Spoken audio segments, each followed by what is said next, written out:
la permission le roi de la forêt.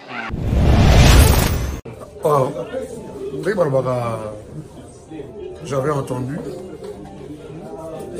et j'ai vu. Félicitations à Congo Congo TV. Mesdames et messieurs, merci de rester branchés sur cette grande émission. Excellence présentée par moi-même, Scotty Kabalou. Voilà, une fois encore, j'ai un réel plaisir de savoir que vous accordez toujours une attention qui est largement soutenue dans cette émission. Évidemment, j'ai d'abord, avant de tout commencer, je vais d'abord remercier quelques gens qui ont soutenu cette émission parce que tout le monde est déjà vers la fin de l'année. Donc, il faut voir les gens comme le Pablo Kaimbe. Merci à vous, mon oncle Jonathan Kaimbe. Merci à vous, Delilo Femba. Merci à vous tous, la famille est tellement grandiose. Et sans oublier maman Jenny Mangaya, la maman de Jaden Paradis, voilà, qui va fêter tout récemment son anniversaire. Dans cette émission, Excellence, aujourd'hui sur mon plateau, je suis avec Parfum d'hiver. Je ne sais pas où est Sogimbala, combien déjà tu aimes bien l'émission, mais aujourd'hui, particularité, c'est pour nous belé. Oui, marambo leki na katia wenge musique à maison mère. Oui, les musiciens tout en général, mais aussi nous allons essayer aussi de parler de lui-même. Parfum d'hiver étant qu'artiste et musicien, mais aussi Nanzembo Naye ou Ezala qui déjà Katia formidable qui évolue très bien. Cette très belle chanson à Emela Genzinga. Autour de ça, nous allons parler aussi de l'artiste Weranson. Weranson Bouébike, il est déjà à Kinshasa parce que a outil déplacement Moroboué avec ses musiciens depuis qu'il quitte, musique elle est bien, mais la question est belé. Tout qui est Sarah Solo, Anna Poto, vrai ou faux? Parfum d'hiver, bonsoir. Oui, salut Nayo Scotty Kabalou, Mbotena, le big boss, le roi de la forêt, papa formidable. Maman Sidejima Pata, la maman d'Exaucé, de Gladys, la première dame de Wenge. Mbotena maman, et puis Mbotena fanatique, nous sommes Parfum d'hiver, le fils du roi, l'homme des 100 conquérants. Et puis na Colochen, Nabiso, Ngindou, notre ingénieur. En tout cas, Mbote Belé quoi. Parfum d'hiver. Tout sur l'actualité, en déplacement, qui quitte. Comment s'est déroulée cette production à Kikwit? Ouais, avant de répondre, on tendre vers la fin de l'année. Voilà. Il faut remercier on continuer au salam à Cambounet, Francis et la robot Salarate. Donc, Dieu Ntsuka le courageux, Moninga Idriss Atonda, médecin sapeur, on va à Paris. Il y a Willy Pensienne, il y a Palais, puis Adrien Mokonda, tout continuer. Donc, tu as qui quitte. Tu as encore pour la production, mon corps. Il y a le rôle de la forêt, la professionnalisme. Privé ou bien une production vraiment. La production, sauf que les autres producteurs, mais mon coca, il y a moi qui coûte. Il y a moyen en jeu, il y a ces pélissagas fanatiques qui coûtent. Pour le roi de la forêt, voilà, et puis tu kendeki, tu betaki, et puis après on a des arbres, les 6 mois de temps, et après tu as un donc c'était juste pour une production. Je pense que dans 2, 3, 4 jours, on est d'abord extrait, bateau va brancher, et dans quelques jours, on a moi intégralité. Il faut que je dise ainsi, bon, moi la intégralité, il y a concert qui coûte vraiment merci. La bande de côté qui coûte bien en passant. La moni Albert Mouloko, Albert Mouloko et puis Arma Sangassam, merci pour ça quoi. Parfum d'hiver. Et bon, on a beaucoup de jeunes de Paris. Ouais. Là, c'était la toute dernière émission de Soleil Nganayo. Bokete. Bon, la Kabiso que non. Il faut beaucoup aux États-Unis. Bokete. Qu'est-ce qui se passe dans la musique à maison, mais au bombe la fanatique à ébattre par rapport à la production d'Abino à l'étranger? D'accord, déjà, tu vas dans le dossier à Zénith. Les dossiers m'ont déjà clos. Dans le babongo, parce que le roi de la forêt, je pense à ça qui conférence de presse, à qui face à la presse pour expliquer tout et c'est déroulé qui, je pense que côté on a tout tourné qui déjà page, moi souci lettre pour la biso baoyo, et ça que biso carrière, et ça nous penza le roi de la forêt a ça déjà tout. approuvé nyonso abeti ba stade abeti ba d'ailleurs le mo bangi ça a été d'ailleurs ça le Zénith c'est pour la 5e fois voilà on est pour la 5e fois c'est le Congolais s'est produit plusieurs fois dans la salle voilà donc pour la 5e fois betango donc ils ont cicaté panaye mais sauf que il y a la moi nouveauté dans le sens que ça moi plus une dizaine d'années de prester sous la pototé et puis biso nouvelle génération toyé na wenge musique à maison mais génération formidable voilà génération formidable to beti album formidable papa makambu Zénith makambu belé yé donc ngeza la elo moi bien pour la biso mais Dieu seul sait pourquoi permettre que ça lande wana il y a pas de souci de tourner déjà page pour les États-Unis je pense que sur Hollanda qui la dernière émission de ça parce que tout le monde a gagné biso na biso ba congolais moi motema mabeza trop biso vivaka na kopo na tinga na vivaka na nduli donc moi motema mabeza moi trop pour okende na muzinda marambona te le point de rôle la fin de la bien approuver nyonso biso ka net biso ba parfum divers tout le monde ba passe dans ce sens que biso bende to maison mère ndé ça papa et voilà mais nzambe moi ebinde makambo ko ça bien l'album le rôle la fin accroché davantage au jour le jour et puis voilà donc pour les États-Unis je pense que tu bête la même c'était sur continuité à programme et puis le programme est tellement belé parce que l'autre fois c'était toute une tournée hein. Donc point de départ bientôt le point culminant Ezaki Zénith de Paris voilà. Et voilà Salagi donc voilà continuité à programme on est allé yangonde yangomoni pour la toi apaiser fanatique nabiso to betele bango concert à Memling le 23 août les cas to betele concert à Memling na si mo mona qui débordement concert à 300 et comité à 500 parce que la salle au fait était petite par rapport il y a fanatique à l'Euro la fois bazaki na rage ya redécouvrir spectacle ezaki prévu na Zénith malheureusement aussi que to pesa à 10% le spectacle en à Zénith parce que vu podium Zénith ça la podium au espace ça monnaie tout ça et tout donc il fallait ça la makuna le roi de la forêt la mokolo spectacle il fallait ça le makuna moi podium wana même ligne ça qui fait et puis moi au sala makambo sous ça quitté mais makambo silité makambo continue toujours en tout cas il y a tellement de programmes voilà quand on est mon logement facilité autre temps autre mœurs tout va la tout s'asseoir au but que les gens bien monter au bêtise concerne à poto donc s'il faut en rappeler à la biso ils ont ranson ils ont fait rigola ils ont Kofi Olomide et on soutient à 100% Fabre Gaz Yaye Simba na Lyon mais jusque là tout une confirmation moroté. Mais pourquoi quand échec n'a venu à Zénith de Paris faut de 1 Bokanga batu bandoki faut boluka ba main noire derrière votre échec encore pour aller plus loin na kota pena na mozindo la question nanga parce que la télévision les hommes pour les tout le peu vérité vous accusez l'artiste Fally Ipupa Naba audio qui a Papi Kakol clair et net tous les Congolais tout le monde a écouté ces audios, les audios de Papi Kakol. Pourquoi vous incriminez déjà les gens? Vous incriminez toujours les gens. Ce qui est échecement et comélie, peut-être mal l'organisation au sein du groupe Wenge Musica Maison Mea. Kofi Olomide l'a approuvé.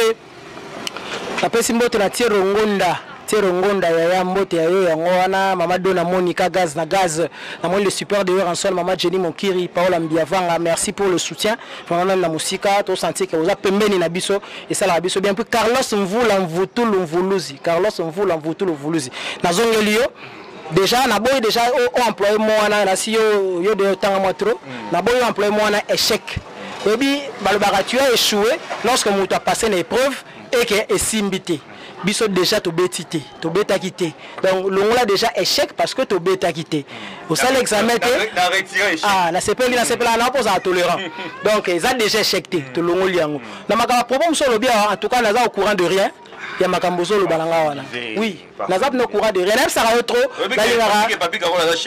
Chef na biso appelle c'est mbote ya machine du Congo. Voilà chef na biso mutukutu. Donc c'est par le truchement de papier kakol ndé na intégrer yo ngé musique maison mère na PC mbote mobile ba ligne d'énergie et voilà. Donc makambo mso lobi wana en tout cas na yebité. Nga yebi na lingami ko discuter makambo to ko lobela mingi makambo na za na moi maîtrise nango. On a la maîtrise nango te yebi lelo discours indirect et comment c'est-à-dire mutu ayo yebi so tam suli kamoro boye à rapporter textuellement to fidèlement te ba propos ezalaki tenu. Moi ce qu'on parce que voice message vocal WhatsApp oyo papi kakol yemoko avec sa voix. C'est pas un message transféré que mon tazi ba propos ya papi kakol ayeko yebisanga non ngana yoki papi kakol yemoko azoloba boyebi te ke to rata concert wana parce que belé baza wana basalela le roi de la forêt même vidéo te pour na souhaiter bon vent pour na Zénith de Paris boyebi te en incriminant l'artiste Fally Ipupa. Si on a un sengotin de la audio comme ça na zo temps ya koyokango pour que to cogiter sur ça. Donc ne ozolo belanga boye atolo binanga audio so ndenge nini peut-être tant au de langa ndé na ozwa moi maloba ya koloba sur ça. Boye j'ai du mal. Mais s'il faut savoir parce que Koffi Olomide l'a dit. Oui, certes boyebi délégation ya ki monene ya okende Zénith de Paris mais demander en allant de 50 à 90 visas à l'ambassade à France, donc espace Schengen, c'était des trop et puis cela prouve une mauvaise organisation dans l'administration et à Wenge Musique à Maison Mère. Vous avez la fiabilité, Mme Mosoloba? Ou bien vous avez la rumeur? Non, c'est pas une rumeur. Oui. Bon, déjà. De 50 à 90 visas qui étaient demandés par l'orchestre Wenge Musique à Maison Mère. Déjà, pour ton information, du côté administratif, n'a habité sur tout ça combien de visas déjà pour la à la France envers eux.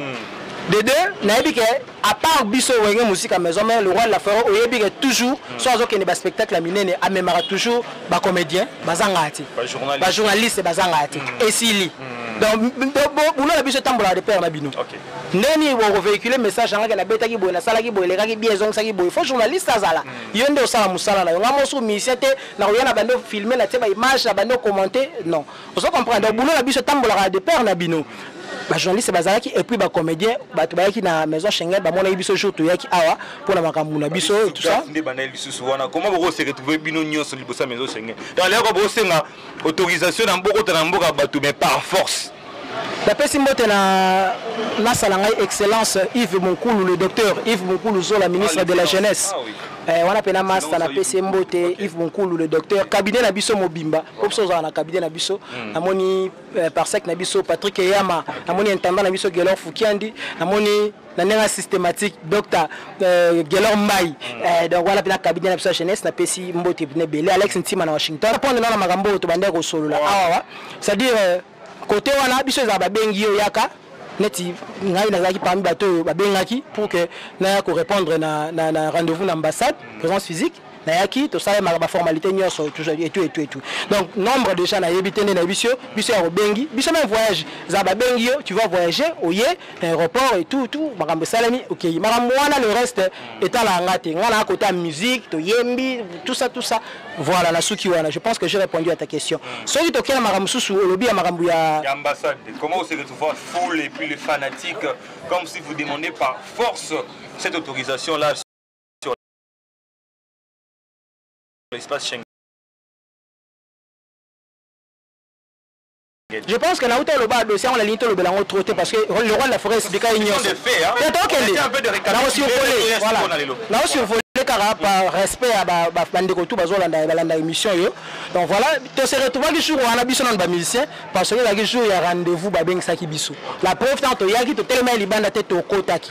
Je pense que so ozala ki wana to bandeko na yo ba confrère na to ba consœur na yo ba biso que tant to yaki za te bo telemi bo isute to yé to koti. To kotaki na kati. Tant to koti na kati et voilà libanda bi Wenge Musique à Maison Mère za orchestre ba fanatique. Deux fois c'est moins difficile à gérer bête biso, à gérer ba fana le roi de la forêt yemoko. Koti so de la jour rendez-vous le roi de la forêt a quitté. Et ça que tant fanatique ba musicien tout ça bi ka place musicien zali même attendre aussi émission bobi ki amreme za la yo yebi.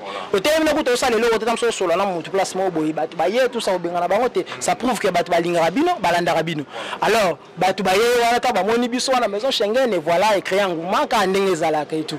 Et tant que continue jour to côté na maison Schengen na to continue bien na biso et puis tant que makambo comme ça nini fanatique ye moko dasi makambo so salima kuna bomone longa ba musicien te biso to yaki to koti to sali makambo tout o esengaka ba empreinte makambo nyonso esengaki tout ça to pesi mon na biso visa ga ne makambo to esengaka to sali to bimi to mozela kaka la suite et fanatique te yaki wana makambo tout fanatique salaki tout ça makambo tout wana biso ko ba musicien te même pas le roi de la forêt on la benga qui est après par après pour aller ko calmer fanatique tam susu ozobi kande makambo ezala et voilà ezaki bongo parfum d'hiver tout sur la musique.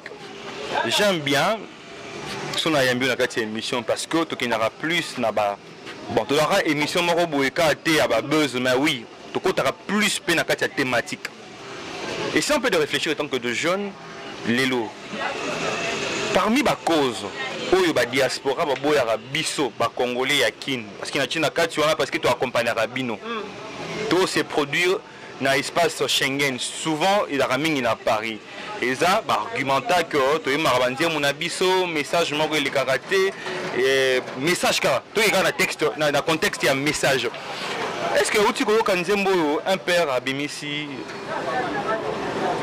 nzembo boy ba chanteur mo ba bimisi ba rappeur ni to salito kango déjà. Oui, on a la musicien. On a la musicien, on a la musique nyonso Scotty. On a la musique nyonso. Comment tu peux te mesurer? So non, faut yo karaba ninga ba ça boulot bien. Donc là yo karaba tout na sous-estime la musicien mo côté na karaba tout parce que l'inspiration mo soupe de soira. Na ko ba mutu so ane musicien te. Mais tam sou a sale lo monta yembe lo monta lo bika lo mo boye et permettre aux artistes de s'inspirer dans au sale lo dans la musique nyonso. Et comment tu as apprécié la chanson? Oui, ça bien, ça bien. Dans le barabiso artiste, ça va peintre en société. Hein? Voilà. Donc artiste et puis dans la République démocratique du Congo. C'est-à-dire là il n'a pas moto la liberté d'expression, mais sans pour autant tout ça la dépravation de mœurs. Bandeko va s'exprimer là-bas, le magambo va s'engager là-bas. Voilà. Tu auras trois problèmes. Pour l'anga. Pour Maliboso, dans le barato souffre souvent la critique d'interprétation. Voilà. C'est-à-dire yo kinsembo.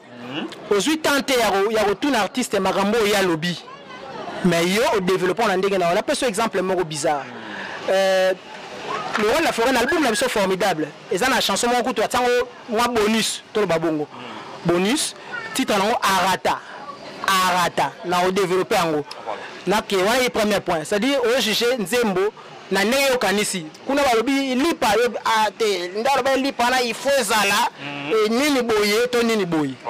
Deuxième problème, c'est un discours en dehors, le discours indirect. C'est-à-dire, Rosa likamo mutoko yebso likamo mutumo wa lobaki, mais na makama ta yebso abaki si makambo yo mutu wana lobaki te.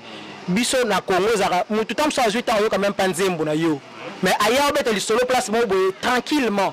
On irait à Zara qui t'a enregistré, mais yo qui a pété. Merci. Entre parenthèses, Moutouma a bêté le solo place mon boy frère na moi zaki. A bêté le solo na biso tranquille. Oh, to ça na yekutu. A bêté le solo, a bêté tranquillement. Et puis Moutouma oh ayebinga oh frère na moi zaki la tike bina asisi. Après bende mopandi. Aboy ko que ce na miso bato. Abi papa, moi makambo loba. Tala atalisie mara. Ote talaka talaka ba raison monsieur bima. Donc biso deuxième des choses auto souffrant là et ça ma discours indirect. Troisième des choses c'est ça connotation. C'est-à-dire artiste à Saline Zembo texte parce que tu as beaucoup plus de texte. À Saline texte na yé tout ça Saline Zembo na yé. Moutozio ngo ndé la lobisco na zongisco na makamna ndo biso ya boni c'est le roi de la forêt o za la formidable titre nango arata. Les bande lango le roi de la forêt le bara na yebisaki bango ba ko melate ba ko panzana yokango e bande lango banda bongo. Na yese ba ko melate ba ko panzana. Ayemba na ye tout temps ayemba ki yango a viser mututé a calculer mututé. Mais tant e bimaki après moi quelques mois et zo ki moi ampleur mususu. C'est-à-dire ba tout baluka ko personnaliser yango. Vous comprenez, vous avez une connotation politique, vous avez une connotation et règlement de compte, alors que les gens ne sont pas. Et ça, les artistes, souvent congolais, et c'est au fait le même cas, dans Nzembo ou tout nangawa. Donc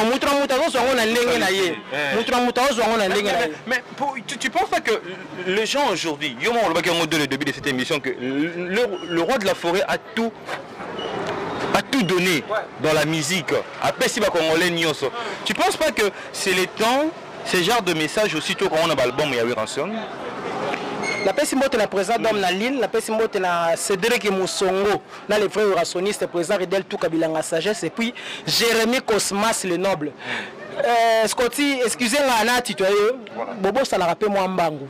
Le roi de la forêt, Nathan Nabi, Ndenabi, Asala Banzembo, ya Bandenga Nane, et puis Maman ya révolution, et Bandi le loté. Et Bandi le loté. C'est ça que vous oubliez. Papa n'a pas Franco, papa n'a pas Taboulé, Bani Nezalaki déjà. Vous comprenez? Tout quand ça t'est autre ça la lelo et salami lelo et ça makambu ya sikate. Et ça makambu sikate. Musique on a révolutionnaire et ça là déjà peut pas venir na biso wana pour la toke na muzindo troté ba sala ki yango déjà. Vous comprenez? Sauf que lelo peut-être ba jeune peut ba continuer timo makambu yango mais et ça les cambu ya sikate les cambu révolutionnaire pour parler de Weranson. On a habité Weranson la sala banzembo ba ndenge nyoso. Oh ya ba makambu guerre, guerre d'agression pendant bandits. Zongi Sapena, au moins les journalistes, c'est ça l'investigation. Au moins que parmi les premiers artistes, oui, Bandaki, Marambouya, sensibilisation, ni faire des faisons, ça peut faire ça. Merci. Merci. À ça, ça la coûte featuring Nathalie Makoma. À soi même badon, à Gena Kotika, on a dit on s'est dit Marambouya, ça Weranson, Yamon le Bakia, Weranson, à ça déjà Nyonso. Bien que na arme ta koma raté, on a toujours une certaine perfection. Nyonso dans ce sens que à sali déjà ya mingi. Dans le cas où chanson humanitaire à sala, oh ba chanson ya sala nini boy, nyonso wana à sala yango. Mais aujourd'hui le vrai problème étant que musicien, parce que du côté administratif, il y a une musique, tu es un non partant, toi tu restes chanteur. Quel est l'élément ou bien la cause de votre concernant Nabino ou Isala qui est raté Nakati ya Zénith de Paris. Pour expliquer bien, Banzembo, Badon, tout Weranson a fait. Et là on y peut Salangaki Bakangabino au Zénith de Paris. Non, c'est l'ambassade de France, on peut savoir un visa. Sa visage. Tu as écrit avec ses concerts que Bomi Bangulu, Boka argument là. Nga kuna lingo mema tena ba komba batu po kingandi alobaki po ni tena lingo ke na contexte wala te. Hein donc tout le monde est libre, on peut son avis, on peut son opinion ailleurs. Côté on a ça on a ta liberté d'expression. Voilà. Pour na ndenge to kendaki Zénith et ça ka ba boy ko pesa biso ba visa, un point c'est tout. So lingo ba kati mama mwana wana fo le rôle la forêt yemoko parce que nga na tikali ka musicien ba bengi yaka oza parmi bato ba OK voyage. Na ke na se présenter na salle ba osenga na salle. C'est tout. Comment se porte l'orchestre au Musique à Maison parce que tu es chanteur, tu es capable de nous répondre. Comment se porte Boti Kikwiti, Boadjanakin, effectif et Zandengeni? Wana pesi mbote na dada muzinga ibale Piron Tsumbu poto na monya Lex Ntima de Washington et puis masalanga le docteur Trésor Setia le Mukina ipina mbote na ya trop Dems Maonga le nécessaire, c'est-à-dire orchestre se comporter trop bien. La preuve toti Kikwiti to et puis ndena solo no boye toza tona studio tozo préparer contre boule état d'esprit et ça moi maxi single mo boye ezo bima d'ici là eko bima nzela moko na coffret ezo contenir banzembo ba clip. Il y a Banzembo formidable parce que formidable la clip nango jusqu'à la nuit on va réunir en ante na loko moko et vous appelez en version flash et tout quand des à la rapport et qui indépendamment moi bien donc orchestre ça qu'on s'est comporté trop bien Scotty. Mais toi qui va rumeur que Sarah Sola quitté, c'est vrai? Non c'est pas une question la PCM bote Sarah Solo soliste na biso. Oui, on tabeta dans Nzembo Sarah Sola beta formidable Nzembo voilà la PCM bote place Azali bon séjour. Sarah Solo la permission le roi de la forêt. Ndé au moins abeti tout c'est pas la première fois ma maman ça ma maison mais pour de temps ba komba ba tum soupete na nenga bien donc ma ramkela et occasionnera ce qu'on débat de part. Bon té siko obidin na loba to ba beta siffler am no muninga té et puis il ne faut pas kotia maloba na yo na munoko muninga o tamso alobi yango té Sarah Solo pour ton information dans ma programme yo sur le canal mouvement ayebi et puis tia kende wana le roi de la forêt a autorisé qui est à Kende là on a ça des émissions de Mambolo Batela dans l'émission là ça là au moins la Azana Kati orchestre le roi de la forêt Zénith et Rata la base à fin de monter la vie continue mais la nenga système pas Sarah Solo béton en moto pour hasard en fait la seule femme autre année la Kati orchestre depuis Wenge Banda moi si la Kati orchestre neti mo beta guitare et tout yona Sarah Solo je comprends Sankara d'écouter donc la PC Mbote Sankara de Kunta wewa Mbote Belé papa na Samantha tout ça la PC vraiment Mbote Belé place à Paris à la carte orchestre C'est vraiment très bien. Ça a de coup, un tour à Paris, quand les Alaka, et déjà. Voilà, un tour. D'ici là, pour le moment, donc voilà, ma tranquille. Parfum d'hiver, je pense que c'était l'essentiel au Toakinango comme question. Nous commençons déjà à cheminer vers la fin de cette émission. Je ne sais pas s'il y a un programme, s'il y a aussi à donner à tous les gens qui vous avez suivi, parce que c'est la fin.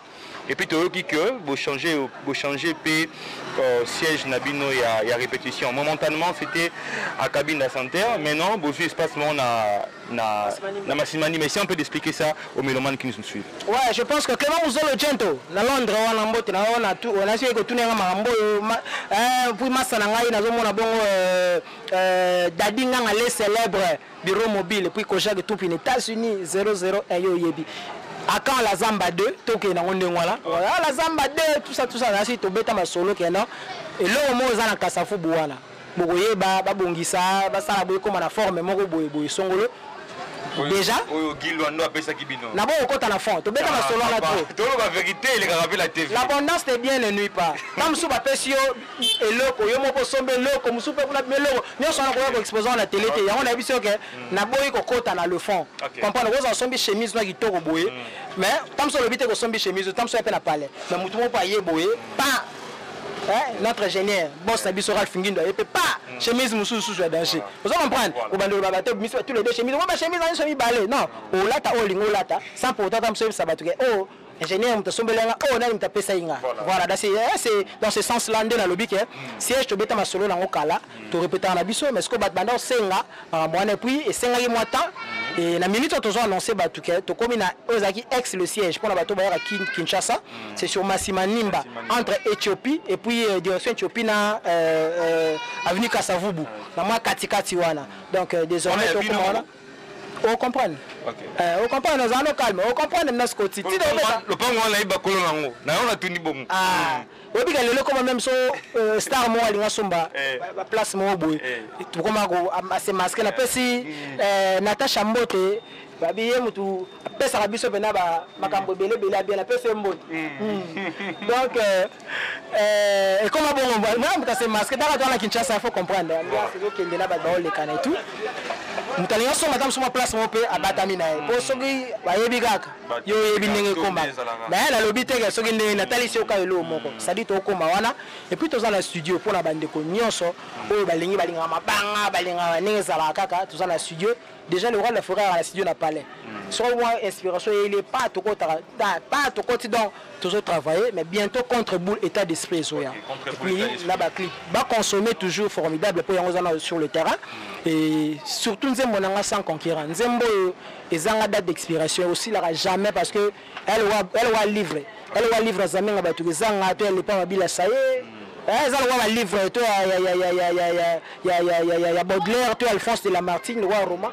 Donc vraiment, nous avons consommé en haut et ça a bien sans concurrent. Je pense que c'était l'essentiel. On a été sur la revente du Sabatou pour vous avez trop suivi. On a pas déjà Anthony Chiyombo, la fondation Etienne Tshisekedi la DG Anthony Chiyombo, tenayo, na moni président Joël Mungu. Na ozela na yo kana mona na sepela Joël Mungu adu watson watalo so ebisa ingai na ozela Idrissa Tonda médecin sapeur Francis Oueta papa Chansard l'homme du moment Dieu Nsuka le courageux na Pesio Mbote Adrien Mokonda na Durba yo yebi ya la Kampala Durba ko tona nyaso kanga na Pesio Mbote Mokonda ya Willy Pensienne na Paris Thierry Ngonda yo yebi le super mobimba mbote na yo Carlos Mvula Mvutulu Mvuluzi mbote na yo Jérémy Cosmas le noble d'aller là au fort qui toko trop na moni bongo président d'homme na Lille talaka to na mo ba tebi ba soutenir na biso surtout na ba période surtout ki na ba fête faut devant ça bango na moni bongo artiste décor DDK na pesi mbota trop maître Yannick Vangu Mavungu l'avocat incorruptible na moni bongo maître Rick Dembasuka na moni bongo Jimmy Vita Vitarich dadinga ngale célèbre bureau mobile Tony Lewa Adolphe Tony Lewa ya mabele Adolphe Tony Lewa kwenda futuka kwenda mbote na yo l'homme à Nero donc je pense que batutu natangi Benjamin lui le na RTGA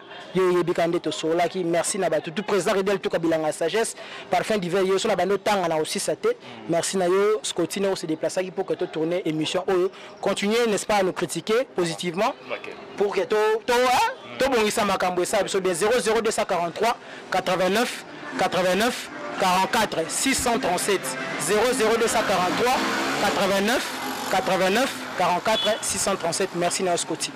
Merci beaucoup Parfum d'Hiver pour la disponibilité. Quant à moi, je dis merci à vous tous qui nous avez suivis. Je vais essayer aussi de remercier quelques personnes. Là, je vois ma sœur Cathy Mwamba. Pardon Scotty, son moto son abossane les amagents. Donc professeur Jacob Mtsakala, na IEC Motema Deborah Malambu. Donc maman na papa ya Aidan et puis Zion Bamote na bino. Merci. Voilà, je disais Cathy Mwamba, ma sœur depuis Angola, sans oublier Glore Mouaka, mon ami, je te salue, Diego Ngani à Jenny et Aristote Kyoko, je te salue aussi, Joël Ukombo, je te salue également, je vois Junior Chibambe, Junior Odela, mon pote, je te salue. C'est la fin de cette émission. Quant à moi, veuillez me retrouver très prochainement dans cette émission avec un nouveau invité, mais aussi Yuma, je te salue, mon petit frère, donc on est là. Au revoir. J'avais entendu et j'ai vu. Félicitations à Congo pour mon TV.